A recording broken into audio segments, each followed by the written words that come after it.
Olá pessoal, nós vamos começar mais uma aula de história. Na nossa aula de história de hoje, nós vamos falar sobre o estado do Brasil, né? O início da exploração do território brasileiro, as capitanias hereditárias, o governo geral e a economia açucareira. São os temas que nós vamos abordar na nossa aula de hoje. Esse slide não é de minha autoria, eu baixei da internet, então nós vamos começar. Vamos ver aqui, pessoal, que o açúcar ele é o principal produto econômico do Brasil durante todo o período colonial. Aí nós temos aqui uma linha do tempo, falando do início da colonização, só para a gente se situar, né? Nós sabemos que os portugueses chegaram no Brasil em 1500, foram chegados os portugueses no Brasil. Porém, pessoal, esse período de 1500 a 1530 é conhecido na história como pré-colonização, porque durante esse período não houve, de fato, uma colonização. Durante esse período, o rei de Portugal ele enviou para cá algumas expedições, e essas expedições elas tinham mais a função de reconhecer, fiscalizar a terra do que colonizar, né? Então, só 1530, com a chegada de Martim Afonso de Souza, que vai dar início aí o nosso processo de colonização. E se deu por quê, pessoal? Porque os portugueses, eles buscavam, né, metais preciosos, conhecidos na época como metais nobres, especiarias, e como de imediato a terra brasileira não ofereceu isso, né, não foi encontrado isso de imediato no Brasil, então meio que a terra não tinha, digamos assim, não despertou muito interesse da coroa portuguesa. Em 1530, mais ou menos, o comércio com a especiaria já estava desgastado, né? As especiarias já estavam, digamos assim, em desgaste, né? E também alguns outros povos estavam meio que invadindo o litoral brasileiro, explorando aqui o pau-brasil.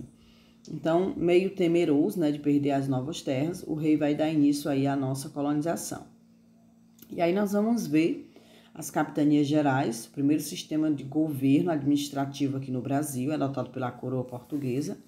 O governo geral, que é o nosso segundo sistema de governo administrativo. E o início dos engenhos aí de açúcar. Consequentemente, nós vamos ter aí a primeira chegada dos escravos africanos, tendo em vista, pessoal, que o Brasil ele vai usar, né, bastante aí a mão de obra escrava negra, né? E em 1600 nós temos o auge da produção açucareira no Nordeste. Nós vamos ver, foi a região que mais se destacou na produção do açúcar. Aqui nós temos a economia açucareira. A produção do açúcar apresenta característica muito diferente da extração do pau-brasil, exigindo grandes investimentos daqueles que se propunham a investir nessa produção. Nós vamos ver aí a diferença da extração do pau-brasil para a cana-de-açúcar. O pau-brasil, que foi o primeiro ciclo econômico aí do Brasil colonial.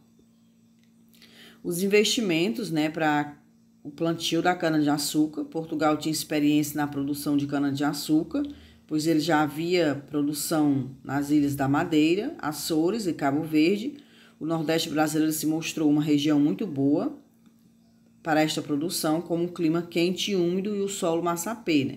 Que é esse solo aí roxinho, né? É essa terra avermelhada, que era um solo fértil para a produção da cana-de-açúcar. Então, assim, por que a cana-de-açúcar, pessoal? Por que investir? Por que plantar cana-de-açúcar no Brasil? Porque os portugueses precisavam de um produto que gerasse economia aqui. E como ele já tinha, de uma certa forma, usado, como ele já sabia o desenvolvimento da cana-de-açúcar nos Açores e no Cabo Verde, na Ilha da Madeira, então eles trouxeram a cana-de-açúcar para o Brasil. Apesar de todas as experiências anteriores e condições favoráveis, era necessário muito capital para que a produção de açúcar fosse de fato lucrativa, ou seja, mesmo o Brasil sendo aí o responsável pela produção do açúcar, nós vamos ver que a Holanda ela chegou a lucrar mais com o açúcar brasileiro do que os próprios brasileiros, né? Porque o Brasil ele não tinha aí as técnicas para o refinamento do açúcar, então os holandeses eles chegaram a lucrar bem mais com o açúcar brasileiro. E os engenhos, né, para desenvolver toda essa questão da cana-de-açúcar, era necessário engenho, a construção de engenho no Brasil, e os engenhos foi financiado pelos holandeses, né? Então foram construídos vários engenhos na região do Nordeste, e a produção açucareira era feita no sistema de plantation, né? Ou seja, característica de produção, grandes latifundiários, quando existe grandes propriedade de terra, monocultura, quando existe aí somente um produto de exportação, que no caso era a cana-de-açúcar, e a mão de obra escrava. Então, esses 3 pontos são as características do plantation, né? Grandes latifundiários, monocultura e mão de obra escrava. E aqui nós temos a estrutura de um engenho, que nós vamos ver mais na frente, né, detalhadamente. Mas o engenho ele se apresentava basicamente seguindo essa estrutura, né? O canavial, a casa grande, a senzala, a moenda, a caldeira, casa de purgar e casa do pão de açúcar. Então, a grande maioria dos engenhos, eles tinham essa estrutura. Como vocês podem ver aqui, nessa imagem, nós temos uma imagem aí representando aí o engenho, né?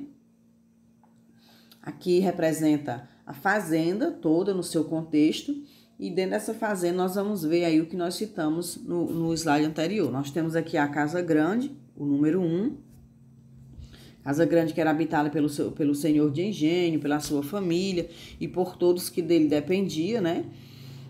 Nós temos o 2 aqui, nós temos aqui próximo ao lago, né, o moinho, nós temos aqui toda a estrutura da casa de purgar, da casa de moer. Então, se vocês observarem, dentro da fazenda, nós vamos ter aqui a divisão, né, do engenho, capela, geralmente aqui o 2 representaria a capela, todo o engenho, a grande maioria dos engenhos teria aí uma capela, né? Então, nós temos aí a estrutura do que seria um engenho, do que seria uma fazenda de um senhor de engenho, como ficou conhecido os nobres daquela época. E aqui o canavial são só imagens para vocês observarem a casa grande, senzala.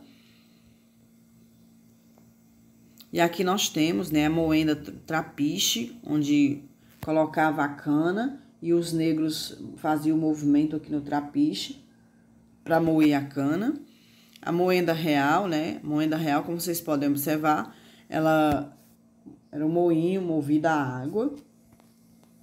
A caldeira, onde colocava o caldo, né, onde colocava aí já o líquido para que pudesse ser levado ao fogo. A casa de purgar.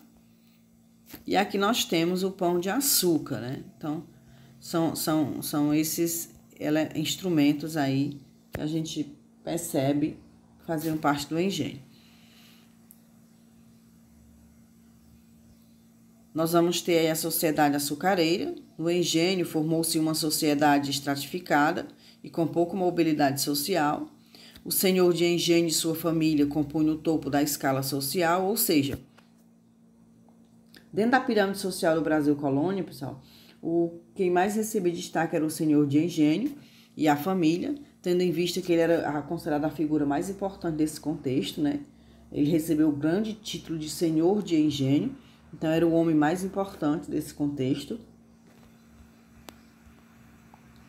E geralmente o senhor de engenho, ele abrigava uma família numerosa, composta não apenas pela esposa e pelos filhos, mas também pelos sobrinhos, tios, primos.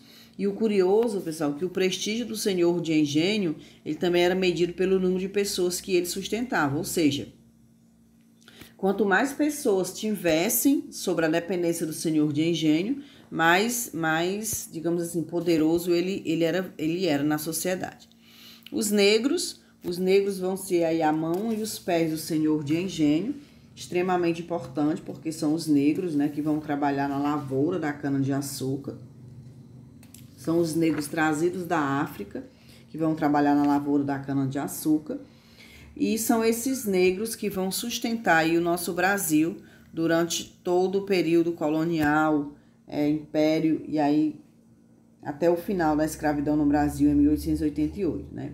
Então, nós temos aí a condição social do negro aqui no Brasil.